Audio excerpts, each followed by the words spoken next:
आज के इस कार्यक्रम की आयोजिका संयोजिका आदरणीय डॉक्टर अंजू जी, अभी जिनका बहुत ही सारगर्भित वक्तव्य हम सब लोगों ने सुना है, ऐसी डॉक्टर वर्किता जी और हमारे मंच संचालक और प्रकाशक आदरणीय जैन साहब, सभागार में उपस्थित सभी बंधुओं और भाई, मेरा आज पहली बार डॉक्टर संजू जी से मिलना हुआ है। लगभग 8-10 दिन पहले जैन साहब का फोन आया और उन्होंने शहीद शैलेंद्र विक्रम सिंह जी के विषय में बताया। उस समय मैं देश के बाहर थी और उन्होंने कहा कि हम ऐसा कार्यक्रम रखना चाहते हैं। तो क्योंकि कार्यक्रम मेरे दिल के बहुत करीब था, तो मुझे लगा कि मुझे उस कार्यक्रम पे जरूर जाना चाहिए। और आज मैं बधाई देती हूँ डॉक्टर संजू जी को,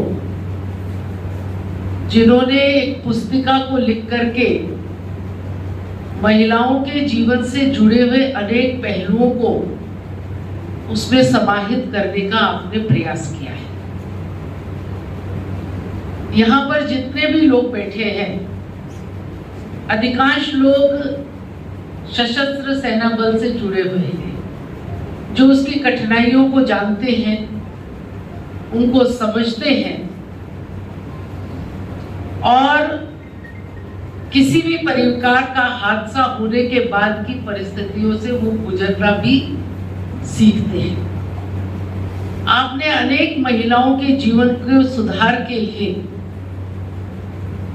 जो आगे कदम बढ़ाया है, मुझे लगता है कि ये बहुत सी महिलाओं के जीवन में बदलाव लाने का काम करेगा। और जब आपके बारे में मैंने चर्चा सुनी तो मुझे अपना समय याद आ गया। 1999 के अंदर जिस समय यह हादसा हुआ, तो मेरे साथ 2 छोटे बच्चे थे। मेरा बेटा 3.5 वर्ष का और बिटिया 7 साल की थी। और इसे सुखद कहिए या दुखद अनुभव कहिए कि मैं उस समय वहीं पर थी और सारी परिस्थितियों को मैंने देखा था। लेकिन आपकी तरह ही मन में एक जिद आ गई थी, और जिद ये आ गई कि मुझे देश के गृह मंत्री से मिलना है। मैं हरियाणा की रहने वाली हूँ। 10-12 दिन रहने के बाद मैंने मन में ये ठान लिया कि मुझे देश के गृह मंत्री से मिलना है। आदरणीय अडवाणी जी उस समय देश के गृह मंत्री थे। आप जानते हैं कि मुझे कितनी तिगड़म लगानी पड़ेगी। नॉन पॉलिटिकल फैमिली हो, सेना के अंदर काम करती हो, और उनके मन में ये भाव आ जाए तो मैं बहुत मुश्किलों से लेकिन उनसे मिलने में सफल हो गई। जिस इलाके से मैं आती हूं, ये सैनिक बाहुल्य इलाका कहलाता है, और उस कारगिल वॉर के अंदर 18 कैजुअलिटी उस इलाके के अंदर हुई थी। मैं अडवाणी जी से मिलने के लिए गई। परिचय तो कोई था नहीं, उनसे बातचीत हुई और मैंने उनसे कहा कि देखिए, मैं MSc PhD हूँ, मैं अपने बच्चों को पाल सकती हूँ, मैं पहले भी टीचिंग करती थी, भविष्य में भी कर लूंगी, और किसी भी तरीके के काम को करके मैं जीवन यापन कर लूंगी।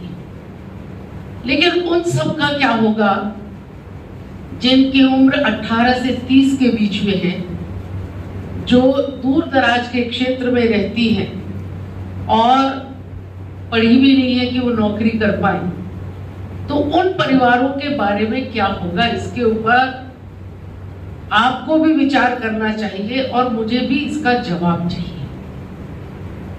उन्होंने 20-30 मिनट मुझे सुना, होम सेक्रेटरी को भी बुलाया और जो जो दृश्य मैंने देखे थे वो उनके साथ में चर्चा करी।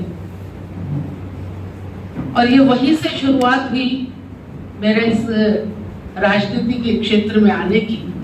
और उसके बाद में उन्होंने मुझे बुलाया और हम सबको याद होगा कि अटल जी देश के प्रधानमंत्री थे, तो उन्होंने उस समय जितने कि आप परिवार को चला सकते हैं। मुझे लगता था कि अगर 3 साल का बच्चा है और हम ये कह दें कि उसको सरकारी नौकरी देंगे तो संभव नहीं है, और हर महिला काम कर पाएगी बाहर निकल करके, ये भी संभव नहीं है। सबके ससुराल के पक्ष के लोग उनको जाने देंगे, ये भी संभव नहीं है।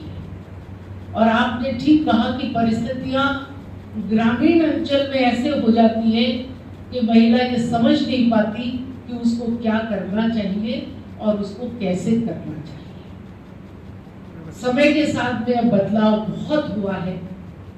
कुछ सोशल मीडिया के कारण लगाइए, कुछ हमारी बहनें जिन्होंने समाज में बाहर आकर के काम करना शुरू किया है, उन्होंने बहुत एक नए युग का प्रारंभ जैसे आज का जो कर्म हुआ है, आप यहाँ पर किस तरह से किया?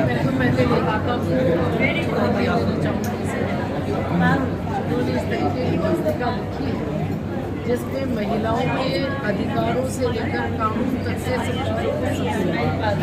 और क्योंकि उन्होंने अपनी लड़ाई स्वयं लड़ी, तो वो इस विषय को अच्छे से समझाने में कामयाब हुए हैं।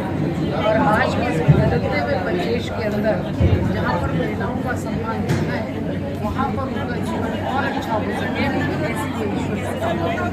जैसे सैलानी सारथी फाउंडेशन को लेकर जो काम कर रही है संजू